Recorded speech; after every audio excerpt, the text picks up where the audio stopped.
예수님께서 나사렛에 오시기 전에 가버나움을 중심으로 사역하셨다는 것을 우리는 다 지금까지 배워서 압니다. 예수님은 이 가버나움에서의 사역을 잠시 중단하셨어요. 그리고 예수님이 자라셨던 고향 나사렛에 가셨습니다. 그런데 가실 때에 제자들도 함께 갔습니다. 예수님께서 제자들과 함께 가셨다는 것은 예수님이 개인적인 용무로 지금 나사렛을 방문했다는 뜻이 아닙니다. 예수님께서 제자들과 함께 고향에 가셨다는 것은 가족들과의 만남이 목적이 아니었다는 것을 보여줍니다. 예수님께서 제자들과 함께 고향을 방문하신 이유는 구속 사역을 공적으로 진행하고 있다는 것을 보여주는 겁니다. 예수님은 가버나움 회당에서 복음을 전하셨던 것처럼 자신의 고향 나사렛 회당에서도 가시자마자 백성들에게 말씀을 가르치셨습니다. 이 목적을 두고 나사렛에 가신 겁니다.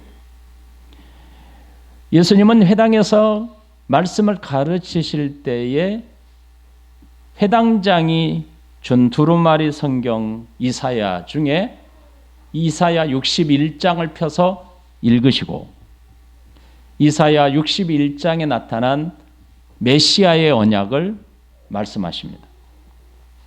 하나님께서 선지자 이사야를 통해서 세상을 구속할 메시아, 이 땅을 구원할 메시아를 약속해 주셨습니다. 그 약속하신 구속의 메시아가 이미 저들에게 임했다고 강조하셨습니다.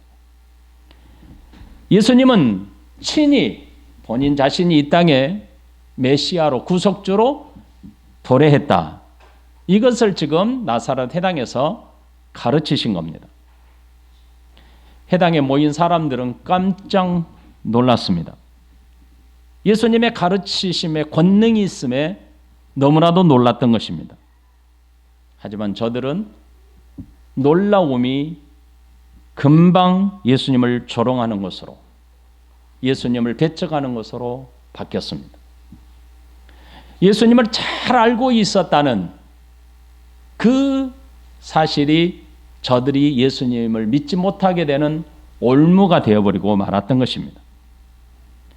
예수님은 고향에서 배척을 받으시자 다음과 같은 말씀을 하십니다.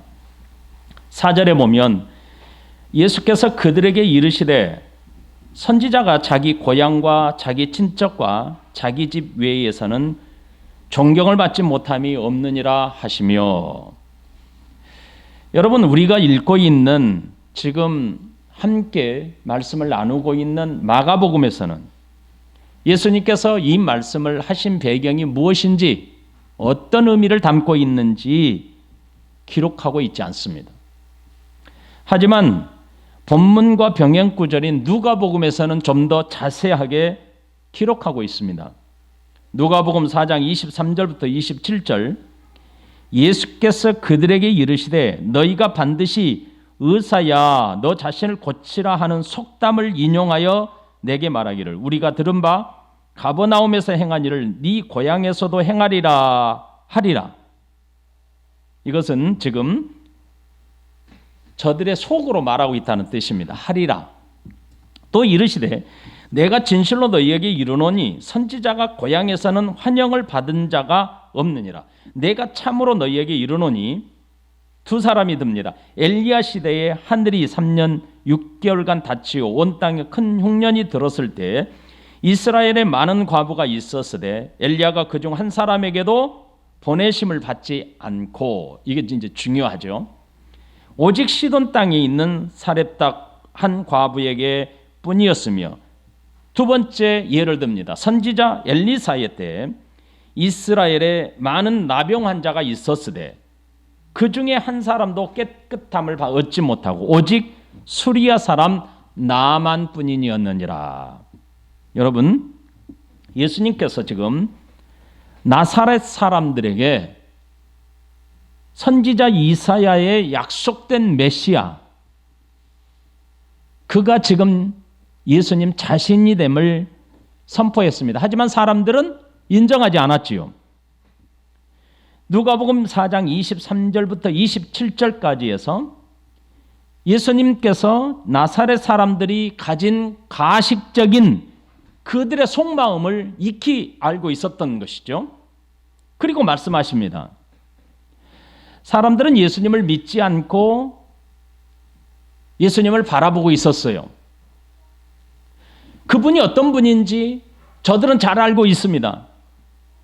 지금 나사렛 회당까지, 나사렛까지 오기 전에 예수님이 어떤 일을 행하셨고 어떤 말씀을 전하셨는지 다 알고 있어요. 이미 소문으로 다 퍼졌기 때문에. 기적과 이적으로 병을 고치시고 귀신을 내쫓는 것은 저들에게도 필요했던 것 아닙니까? 그러니까 오늘 예수님께서 하신 말씀 중에 이것입니다. 기적과 이적으로 병을 고치고 귀신을 내어 쫓는 것은 자신들에게도 필요하기 때문에 허락해달라. 이런 가식적인 마음을 지금 회당에 앉아있는 자들이 가지고 있었다는 뜻입니다. 예수께서 그들에게 이르시되 선지자가 자기 고향과 자기 친척, 자기 집에는 존경을 받지 못함이 없느니라 하시며, 이런 말씀들은 지금 예수님께서 이 말씀을 왜 하셨는지에 대한 배경이 누가복음 4장 23절부터 27절까지 기록되고 있다고 했죠.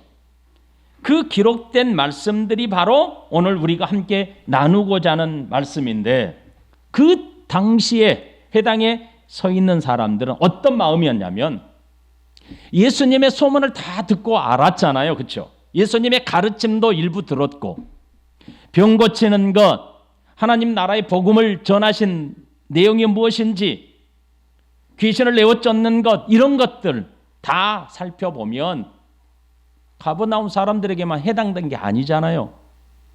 나사렛 지금 자기 자신들에게도 해당되는 거잖아요.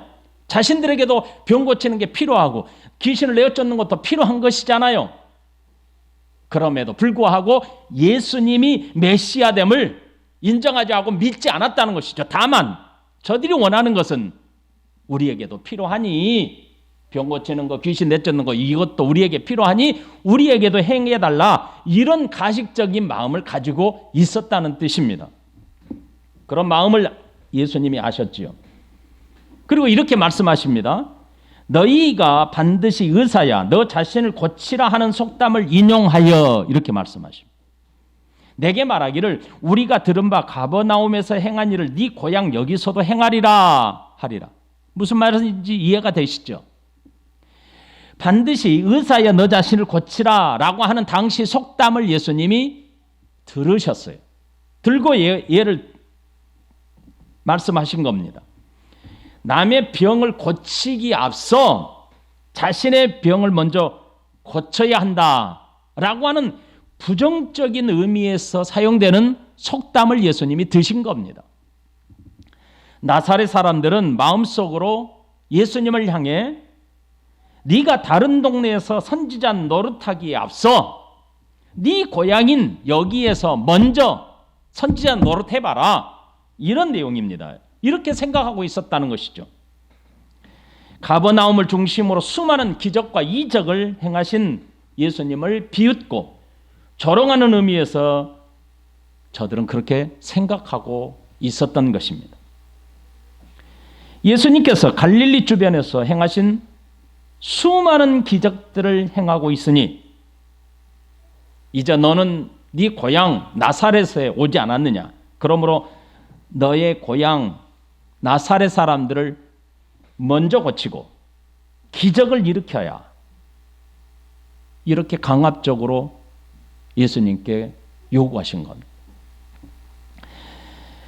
즉 가버나움에서 수많은 사람들의 병을 고쳤으니 너의 고향 사람들을 고쳐야 하지 않겠느냐, 또는 너의 고향 나사렛에서도 한번 기적을 일으켜봐라, 이런 조롱입니다. 이런 조롱이 섞인 말을 예수님 이 마음을 가지고 있었던 것이죠. 나사렛 사람들은 예수님의 가르침과 기적을 통해서 우리가 생각하면 이 정도 되면 더 믿음이 강해져야 되지 않습니까? 예수님이 신적인 존재다. 최소한 예수님과 함께 이웃 동네에서 살았다 할지라도 지금까지 예수님을 보았던 인간적인 모습의 예수님이 아니라 신적인 존재로서의 초자연적 능력을 행하시고 있고 하나님 나라의 복음의 말씀을 가르치시되 권위 있고 권세 있는 말씀을 자기가 지금까지 한 번도 들어보지 않았던 말씀을 전하시잖아요. 그래서 놀라잖아요. 그렇다면 저와 여러분 같다면 한 번쯤 그런 생각을 해보지 않겠습니까? 아, 선지자라고 생각한다면 이분은 하나님으로부터 보냄을 받은 선지자다. 한 번쯤은 이런 생각을 하지 않겠습니까? 하지만 저들은 오히려 예수님이 전하신 복음의 말씀은 제껴놓고 기적과 이적 이런 놀라운 예수님이 행하신 일들을 바라보면서 역으로 생각했다는 거, 조롱 섞이듯이.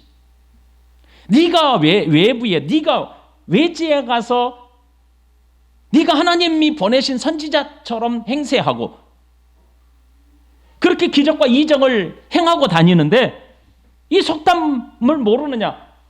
너 고향부터 한번 해봐라. 왜? 그것은 우리들에게 필요한 거니까. 이런 조롱이죠. 믿음보다는 경멸에 가까운 것이죠.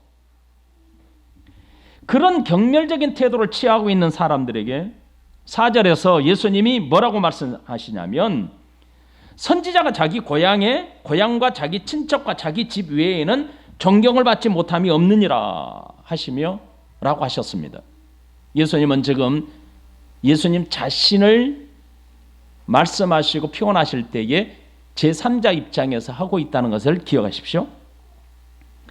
여러분, 예수님께서 이렇게 말씀하신 이유는 당시 속담을 통해서 백성들이 가진 불신앙이 어떤지, 백성들이 가진 불신앙의 태도가 어떤지를 지적하고 계신 겁니다. 예수님은 경멸하는 자들에게 선지자가 고향이 아닌 다른 곳에서는 존경을 받지 못하는 자가 없다고 하셨습니다. 되게 어렵죠. 해석하기도 어려워요.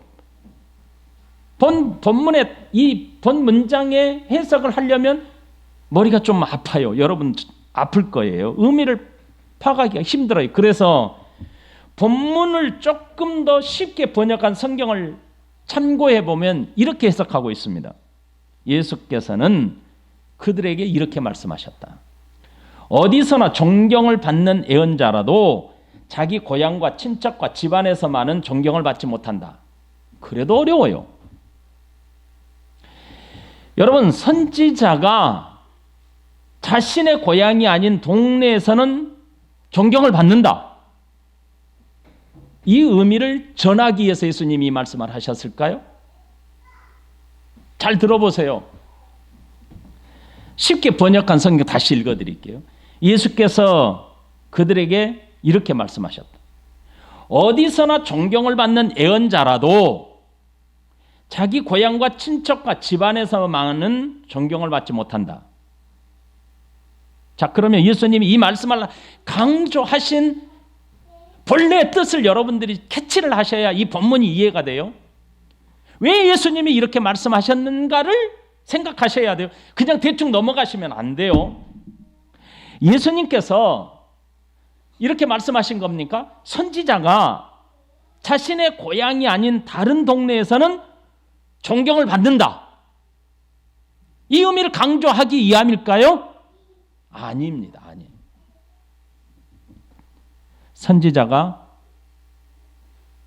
선지자라면 지금까지 저들이 알고 있던 선지자라면 바른 선지자라면이에요. 고향이든 타인이든 존경을 받아야 마땅하고 받을 수 있다는 겁니다. 지금 예수님이 그걸 강조하는 거예요. 왜요? 저들은 지금 생각을 하잖아요. 너희가 이렇게 생각하고 있지 않느냐?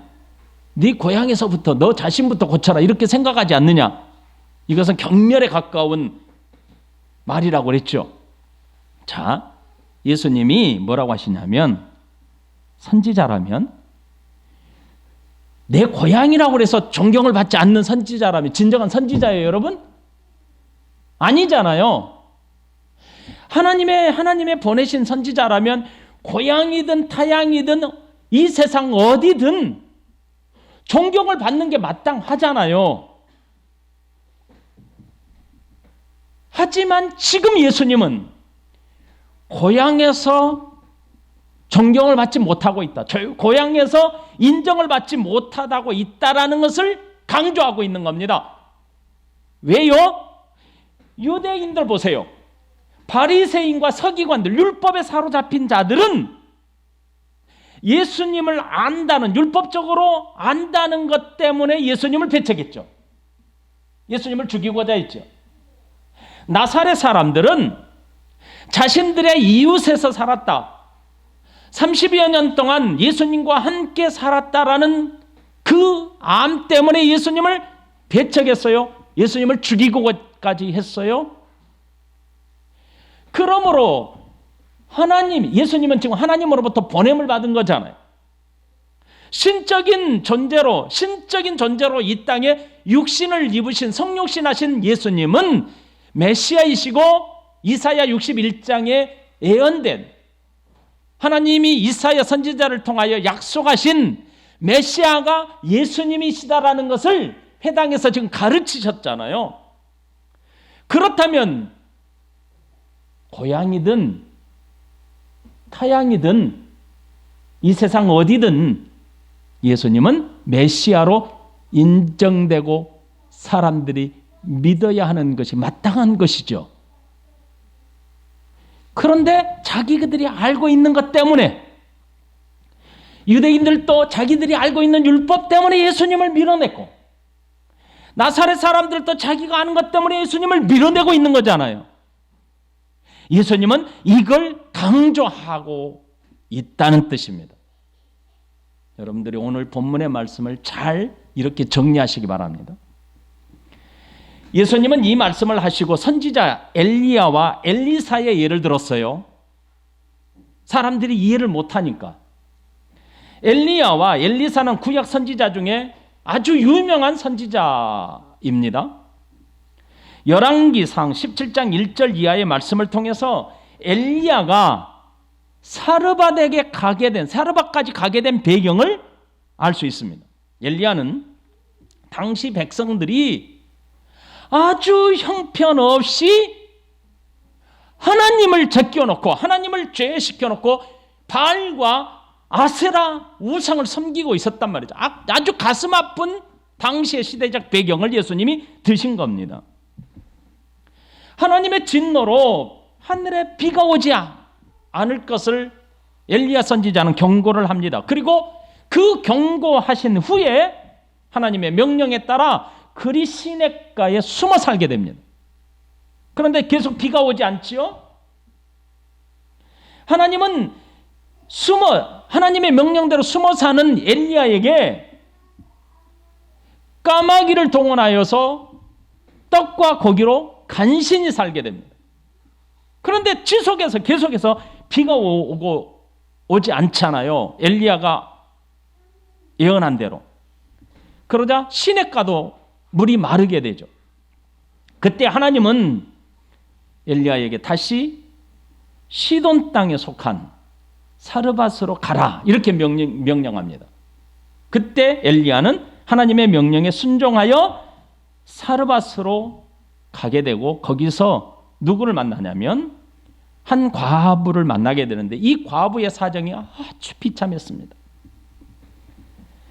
하지만 이 여인은 엘리야를 최선을 다해서 섬겼어요.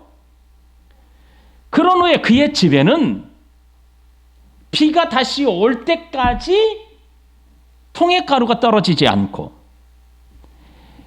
병의 기름이 없어지지 않는 기적을 체험하게 된 겁니다.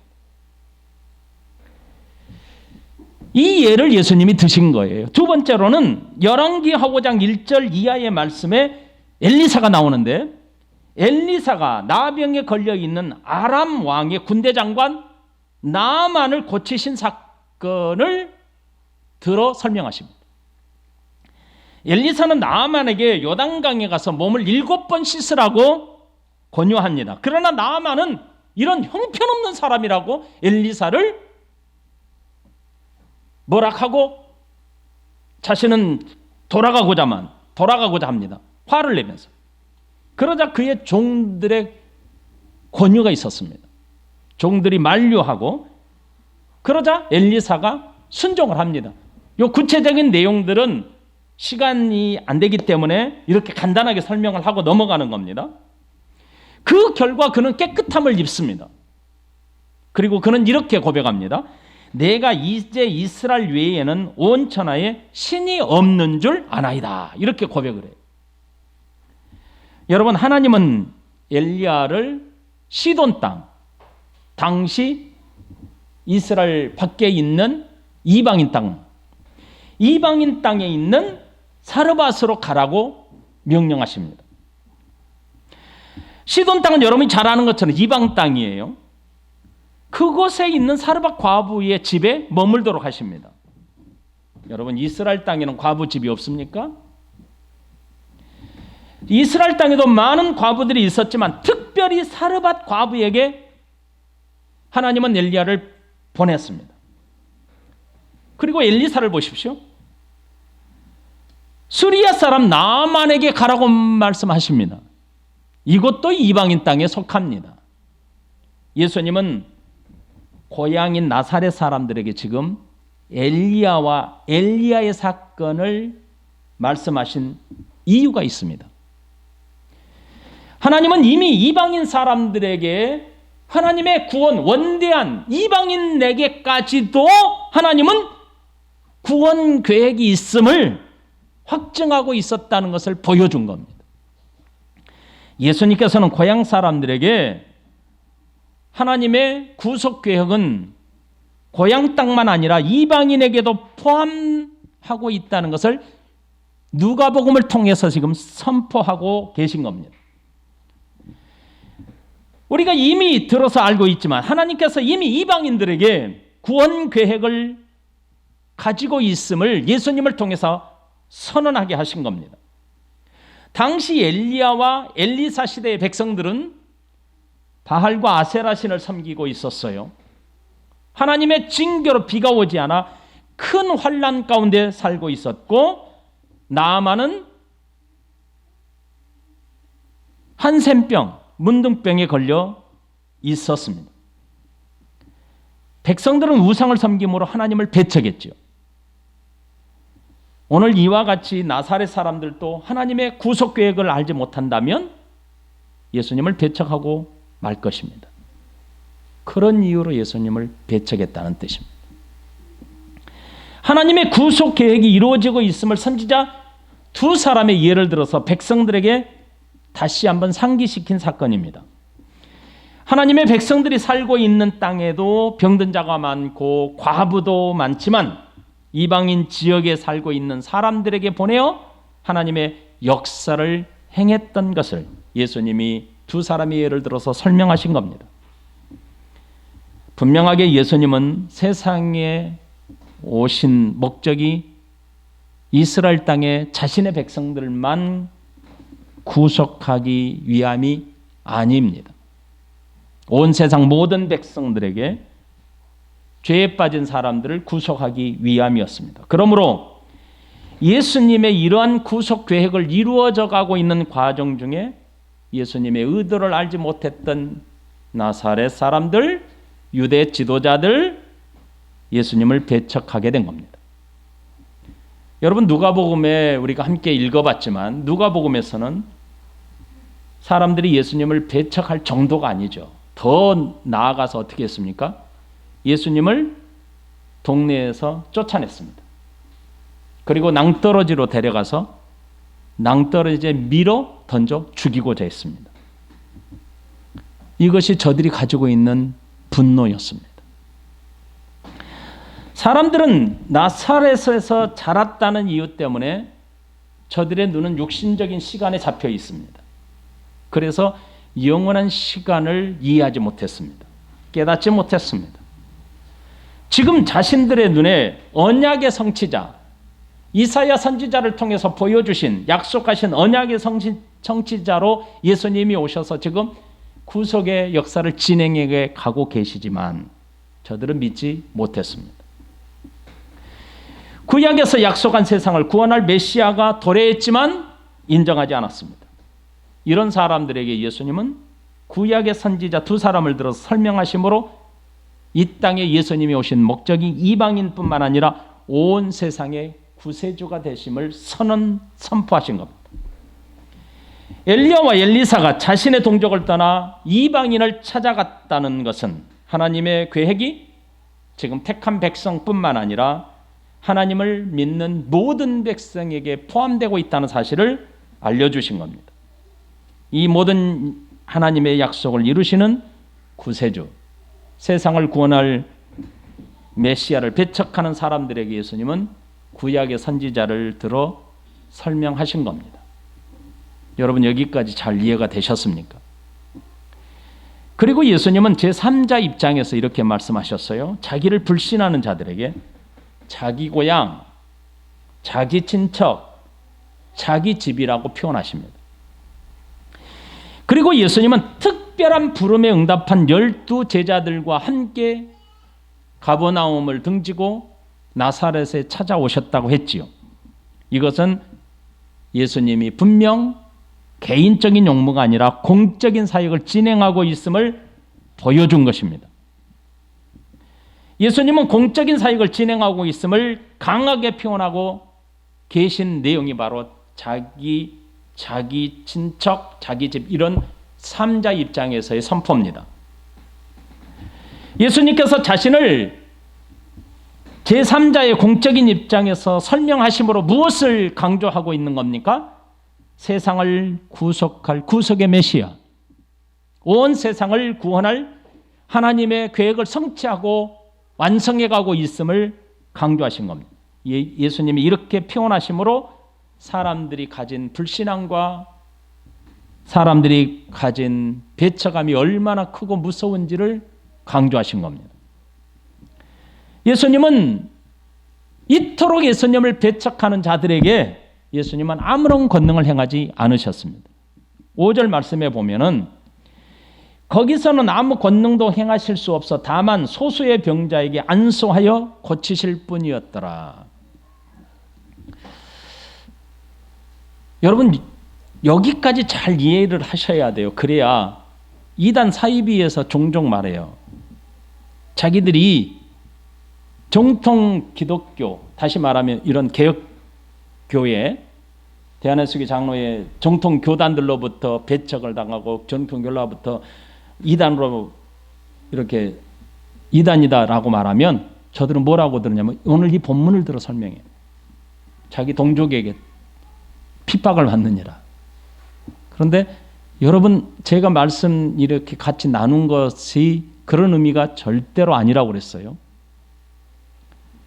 그리고 5절 말씀도 잘 살피셔야 돼요. 예수님은 나사렛에서 아무런 권능도 행하지 않으셨어요. 본문에서는 아무 권능도 행하실 수 없어 라고 표현합니다. 마태복음 13장 58절에서 같은 본문은 이렇게 기록해요. 그들이 믿지 않음으로 말미암아 거기서 많은 능력을 행하지 아니하시느니라. 이렇게 말씀하셔요. 이 말씀을 종합하여 보면 나사렛 사람들의 배척으로 인해서 더 이상 능력을 행할 필요가 없다는 뜻입니다. 능력을 행할 필요가 없어졌다는 뜻입니다. 예수님께서 능력을 행하실 수 없어서가 아니라 의도적으로 예수님은 능력을 행하시지 않았다는 뜻입니다. 예수님께서 권능을 행하심은 마구잡이로 행하신 것이 절대로 아니에요, 여러분. 모든 병자들을 한순간에 다 치료한 게 절대로 아닙니다.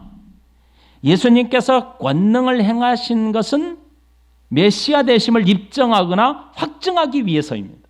목적이 있습니다. 그러므로 소수의 병자에게 예수님은 안수하여 고치셨다라는 말씀이 뒤에 있습니다. 당시 유대인들은 예수님께서 많은 기적과 이적을 행하셨고 그리고 많은 말씀으로 가르치고 계시지만 예수님을 믿지 않았습니다. 당시 사람들이 예수님을 믿지 못하고 불신하는 당시의 사람들의 영적인 상태가 어떠한지 오늘 이 본문 5절에서는 이렇게 표현하신 거예요. 저들의 상태를. 나사렛 사람들은 예수님과 함께 살았고 잘 알고 있다는 이유 때문에 예수님에게 어떠한 요구도 하지 않았어요. 다시 말하면 네가 한번 할 수 있으면 해봐라. 이런 경멸적인 태도가 가득했다는 것이죠. 예수님께서 사람들에게 병을 고치거나 초자연적인 기적을 언제든지 행하실 수 있는 하나님 아니십니까? 하지만 아무런 의미 없이 예수님이 그런 기적을 일으키지 않았어요. 모든 바다가 출렁인다고 해서 예수님이 그저 아무런 의미 없이 너 바다에 잠잠하라 이렇게 명령하지 않았어. 예수님께서 사람들에게 권능을 행하실 때는 특별한 목적과 의미가 있었다는 뜻을 반드시 기억하셔야 합니다. 마태복음에서는 예수님께서 나사렛 사람들의 불신을 보면서 예수님 본인이 가지고 있는 고통이 얼마나 큰지를 설명하고 있는 겁니다. 그것은 마태복음 13장 58절에 그들이 믿지 않음으로 말미암아 거기서 많은 능력을 행하지 아니하시느니라. 그들은 예수님을 잘 알고 있는 그것이 믿음으로 나아가는 길목을 막아버리고 있었다는 겁니다. 그런 그들에게 예수님은 더 이상 권능을 행할 필요가 없었던 것입니다. 그런데 마가복음 5장 뒷부분에 보면 다만 소수의 병자에게 안수하여 고치실 뿐이었다 이렇게 말합니다. 예수님께서 대부분의 사람들로부터 배척을 당했지만 그중 소수의 사람들에게는 안수하여 병을 고치셨습니다. 대부분의 사람들은 구경꾼이거나 배척함으로 예수님께 그 어떤 요구도 하지 않았습니다. 하지만 그 많은 사람들 가운데 그 중에 소수가 예수님께 나왔다는 겁니다. 나사렛 사람들은 예수님께서 구속의 메시아, 하나님께서 보내신 세상을 구원할 메시아 되심을 이해하지 못하고 불신하고 조롱했습니다.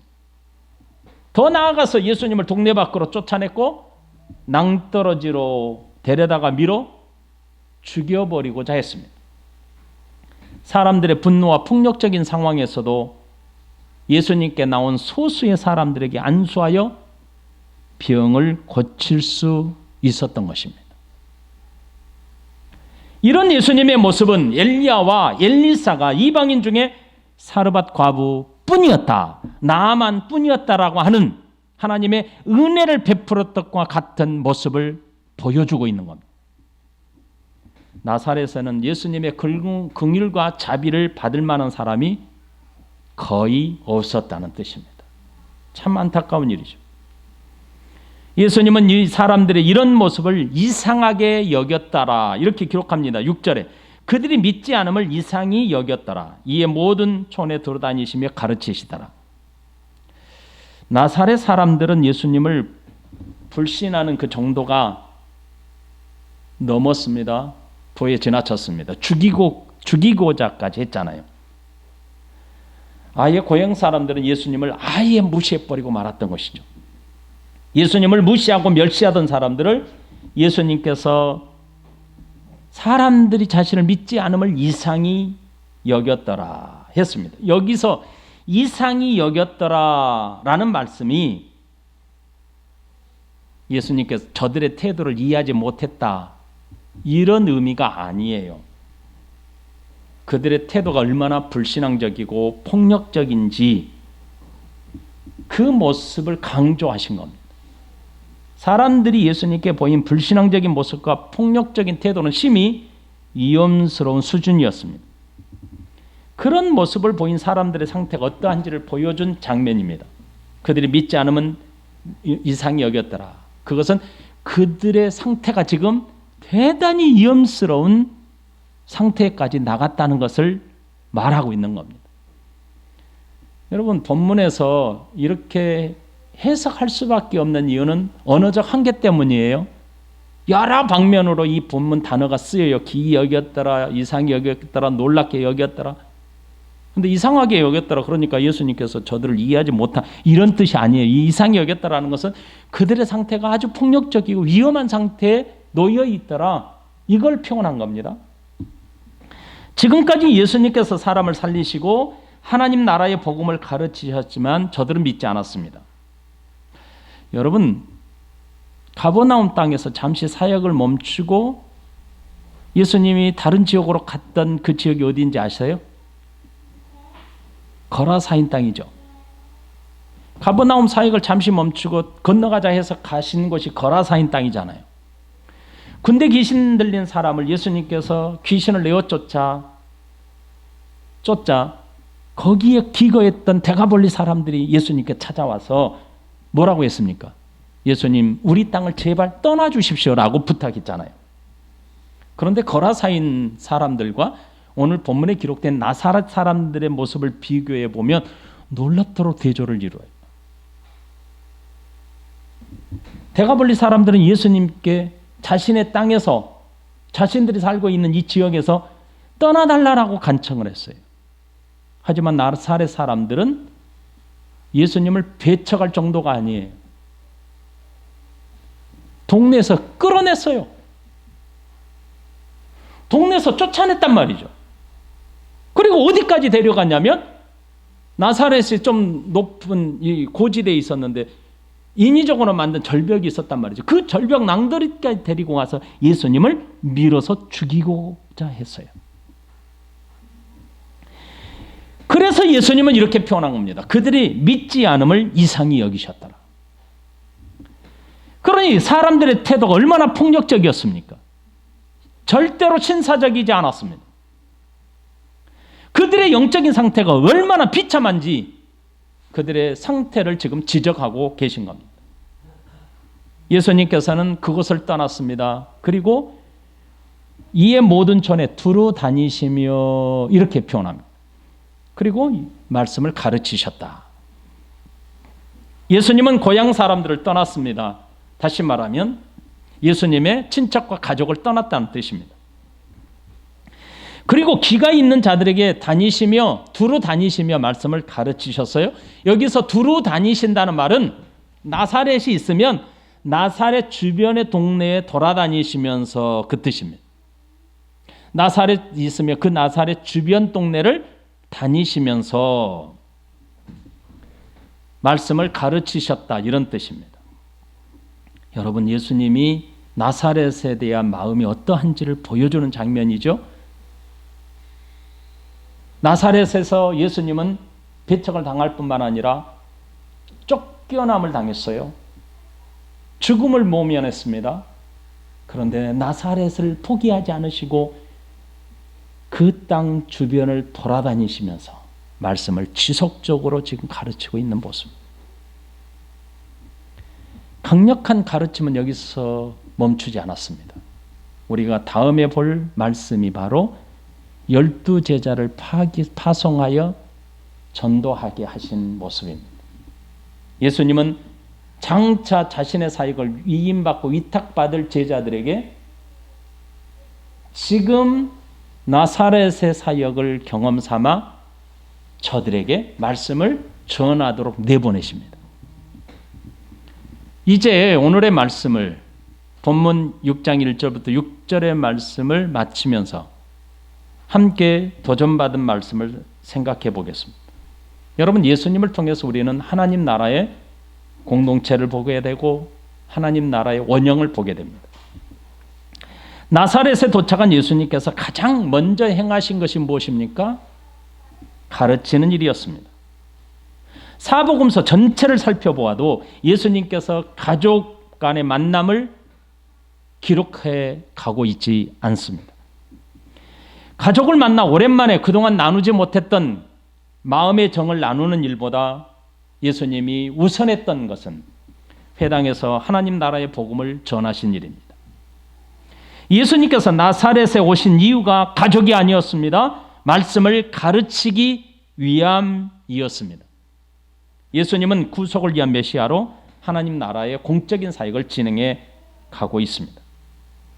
예수님의 가르침과 기적과 이적을 보았던 나사렛 사람들은 환영하거나 신뢰하지 않았습니다. 오히려 배척하고 동네 밖으로 예수님을 쫓아냈습니다. 왜 그랬을까요? 자신들이 생각했던 메시아와는 완전히 달랐기 때문입니다.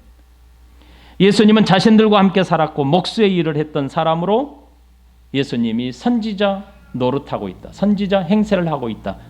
더 나아가 미쳤다라고 생각했습니다. 그래서 기적을 일으키고 병든 자를 고치는 모습을 보면서도 도저히 예수님이 메시아됨을 인정할 수 없었던 겁니다. 예수님을 눈으로 보고 귀로 듣고 손으로 만진 바 되었지만 도저히 하나님 나라의 모습을 볼 수 없었던 것입니다. 예수님께서 세상에 인자로 오신 이유는 세상을 구원해야 했기 때문입니다. 그러므로 예수님을 구세주로 우리를 구원할 메시아로 인정할 때 진정한 하나님 나라의 공동체를 이루게 됩니다. 당시 유대 지도자들과 나사렛 사람들은 예수님을 믿지 않았습니다. 왜 그랬을까요? 그들이 가진 편견과 선입견 때문입니다. 그들에게 예수님은 우리를 구원할 메시아임을 병고침과 귀신을 내쫓음과 초자연적인 기적을 통해서 보여주었습니다. 하지만 그들은 예수님을 믿지 못했습니다. 여러분과 제가 데가볼리 사람들처럼 때로는 예수님이 하나님이심을 인정하고 싶지 않아서 예수님께 가까이 가는 것을 꺼릴 수 있습니다. 예수님이 여러분의 삶을 간섭하고 여러분이 하고 싶은 대로 세상을 사는 것을 제어하는 것이 여러분이 싫을 수가 있습니다. 그런 이유 때문에 여러분들은 예수님을 멀리 할 수 있습니다. 심지어 나사렛 사람들과 유대 지도자들처럼 적극적으로 예수님을 불신하고 배척할 수도 있습니다. 그것은 여러분 스스로, 여러분 자신대로, 여러분 마음대로 살 수 없기 때문입니다. 데가볼리 사람들처럼, 나사렛 사람들처럼 여러분도 그렇게 살고 싶습니까? 예수님, 내 삶에서 떠나주십시오. 예수님, 내 인생을 간섭하지 마십시오. 나는 예수님의 기적도 싫고 예수님 가르침도 싫고 예수님과 함께 있기도 싫습니다.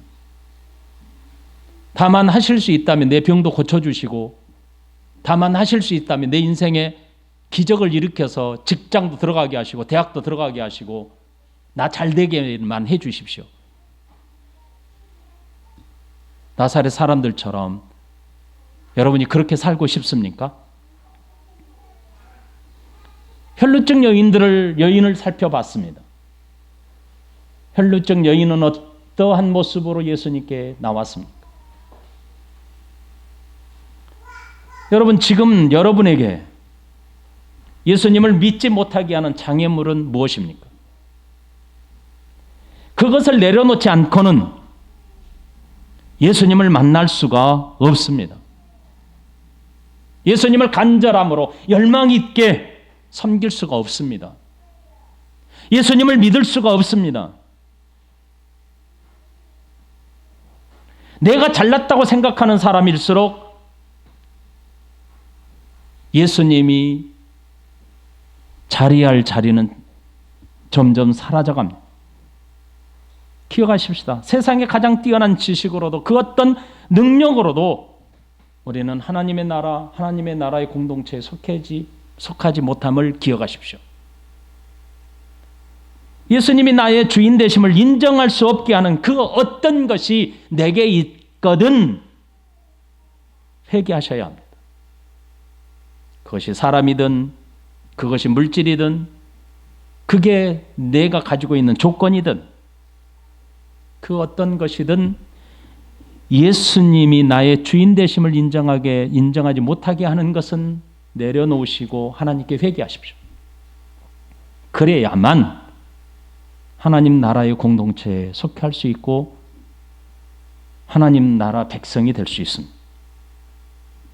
겸손하게 말씀을 통해서 예수님을 믿고 고백하시기를 예수님의 이름으로 축복합니다. 기도하십시다.